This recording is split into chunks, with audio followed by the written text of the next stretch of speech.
हरियाणा में स्थायी निकाय चुनाव जो है वो होने जा रहे हैं। अभी हाल ही में विधानसभा चुनाव के नतीजे आए हैं। सरकार को सत्ता में आए तकरीबन 3.5 महीने से ऊपर का समय हो चुका है और अब स्थायी निकाय चुनाव जो है हरियाणा में कल घोषित कर दिए गए हैं। जहां एक अगर बात की जाए 41 टोटल जो ये निकाय हैं, जिसमें से एक के ऊपर जो है यानी जो पानीपत वाला जो है उस पे दूसरे फेज़ में चुनाव होंगे, लेकिन पहले फेज़ में जो चुनाव है वो 40 के करीब जो टोटल हैं उनके ऊपर चुनाव किए जाएंगे। इस बार कहीं सीटें जहां आरक्षित हैं वहीं महिलाओं से भी आरक्षित है, 80 सीटें भी कुछ इस बार आरक्षित रखी गई हैं। लेकिन इस बार के निकाय चुनावों के लिए जहां सत्ता की सरकार के लिए ये एक बार फिर से साबित करना होगा कि लोगों के मन में वही जलवा, वही जोश और वही बरकरार है जिस बरकरारी के साथ इस बार सत्ता में तीसरी बार जो है भाजपा सरकार बड़े मैंडेट के साथ वापस आई थी। वही कांग्रेस जो बिना संगठन, बिना प्रतिपक्ष के नेता के जो लंबे समय से बिल्कुल एक्टिव नहीं दिख रही है, सबसे बड़ी चुनौती जो है इस बार कांग्रेस के लिए भी रहने वाली है। अगर बाकी दलों की बात की जाए जहां पे सिर्फ इनेलो के ही जो विधायक चुने गए थे, बाकी अगर जेजेपी की बात की जाए, आम आदमी पार्टी जिसका एक भी विधायक सत्ता में नहीं है, आम आदमी पार्टी की तो जमानतें सख्त जब्त हो गई थी। अब ऐसे में इस बार के जो निकाय चुनावों का जो घोषणा की गई है, इस बार कड़ी टक्कर होने वाली है, जहां सरकार को ये साबित करना है कि लोगों के बीच में आज भी वही जुनून, वही जो जोश है वो बरकरार है। सरकार ने जो पिछले 100 दिन की बात की जाए, तकरीबन सरकार को 3.5 महीने के करीब होने वाले हैं बने हुए, सरकार ने जो ये काम किया है, जो सत्ता की सरकार ने, लोग उससे खुश हैं। अब ऐसे में लोगों को भी बड़ा जज करना बड़ा अहम हो जाएगा, क्योंकि लोगों की भी एक बड़ी परीक्षा है।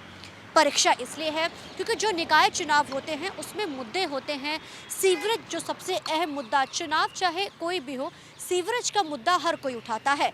अपने हलके का विकास के साथ साथ अपने एरिया यानी कि अपने एमसी के विकास जो होती हैं, चाहे वो पानी का मुद्दा हो, सीवरेज का मुद्दा हो, तमाम ये छोटे छोटे मुद्दे होते हैं जिससे जुड़कर ही विकास होता है। चाहे गलियों का मुद्दा हो, नालियों का मुद्दा हो, इन मुद्दों से ही आपके एरिया का विकास होता है। अब सरकार के लिए बड़ा इम्तिहान इसलिए भी है क्योंकि सरकार अगर ज़्यादा से ज़्यादा सीटें जीती है निकाय चुनाव में, तो ये साफ हो जाएगा कि जिस जोश खरोश के साथ सरकार जो सत्ता में आई थी, तीसरी बार इतिहास रचा था, तो लोगों ने उनके काम को भी पसंद किया है। आगे जिनको चुनाव जिताए हैं यानी कि उनके ऊपर भी लोगों ने एक बार फिर से विश्वास जताया है।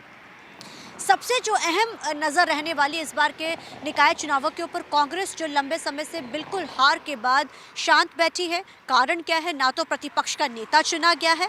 अगर बात की जाए संगठन की, तो इस बात के ऊपर ठीकरा फोड़ते सभी तमाम कांग्रेसी ये नज़र आए कि संगठन जो है पिछले 10 साल से बहुत कमज़ोर है। भूपेंद्र सिंह हुड्डा जहां बिल्कुल शांत है क्योंकि प्रतिपक्ष का नेता उनको अभी तक नहीं चुना गया है। हालांकि एक दौर की मीटिंग हो चुकी है, सभी विधायकों ने, जो कांग्रेस के मौजूदा विधायक थे या जो साबका विधायक भी हैं, सब ने अपनी राय जो है वो हाई कमान के सामने रख दी थी एक लाइन में। अब ऐसे में देखना बड़ा अहम होएगा कि जो इस बार के निकाय चुनाव होने जा रहे हैं हरियाणा में, जो 2 मार्च को होंगे, जिसके लिए मतदान, और 7 मार्च को दूसरे फेज़ का मतदान होगा, क्या इस बार के निकाय चुनावों के अंदर लोग कांग्रेस पर या फिर जो सत्ता की सरकार है उस पर विश्वास जताती है? कांग्रेस इसलिए भी अहम हो जाती है क्योंकि कांग्रेस संगठन नहीं है।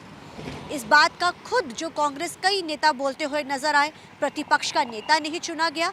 अब जो हरियाणा में, क्योंकि बजट सेशन भी शुरू होने वाला है, निकाय चुनाव भी है 2 मार्च को, अब देखना बड़ा अहम रहेगा कि इस बार के निकाय चुनावों में आखिर लोग किस पे विश्वास जताते हैं। कांग्रेस के लिए बड़ा जो इस बार चैलेंज रहेगा, बिना संगठन, बिना प्रतिपक्ष के नेता के क्या वो चुनाव में उतरकर कितनी जोश और खरोश के साथ, क्या उसी जोश के साथ जिस जोश के साथ वो विधानसभा चुनाव लड़े थे, क्या उस जोश के साथ ही कांग्रेस एक बार फिर से मैदान में उतरती है, या जो ठंडे बस्ते में इस समय कांग्रेस चल रही है क्या वही रहता है?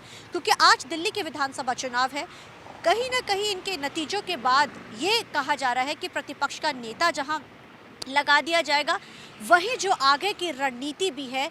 आप दिल्ली के विधानसभा चुनाव के बाद कांग्रेस जो है बड़े बदलाव और बड़े चेहरों का फेरबदल देखने को मिलेगा। सर, निकाय चुनाव का ऐलान हो चुका है, शहर की सरकार इसे कहते हैं, किस तरीके से देखते हैं? क्या कहेंगे कि लंबा इंतजार भी था? डिले किया है इन्होंने, पहले करना चाहिए था, काफी समय हो गया, कई खाली भी है, तो अच्छी बात है। लोगों का जो है, जो प्रशासन जो है लोगों के हाथ में है, जहाँ तक कांग्रेस पार्टी का सवाल है, जैसे पिछली बार हम कॉरपोरेशन के मेयर की दो सिंबल पे लड़े, बाकी कल हमारी मीटिंग होगी, अब अध्यक्ष जी का टेलीफोन आया था, कांग्रेस पार्टी की मीटिंग होगी और फिर हम फैसला करेंगे कि कॉरपोरेशन के मेयर के अलावा भी कोई सिंबल पे लड़ना है नहीं लड़ना है। आमतौर पर पहले कांग्रेस कभी सिंबल पे लड़ती थी, पंचायत के इलेक्शन और ये छोटे इलेक्शन लड़ती नहीं।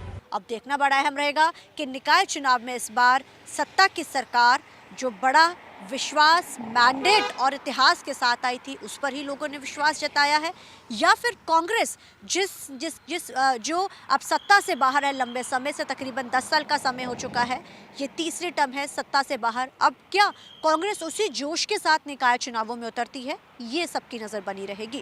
कैमरामैन अलजिंदर के साथ चंडीगढ़ से TV9 के लिए अमनप्रीत कौर।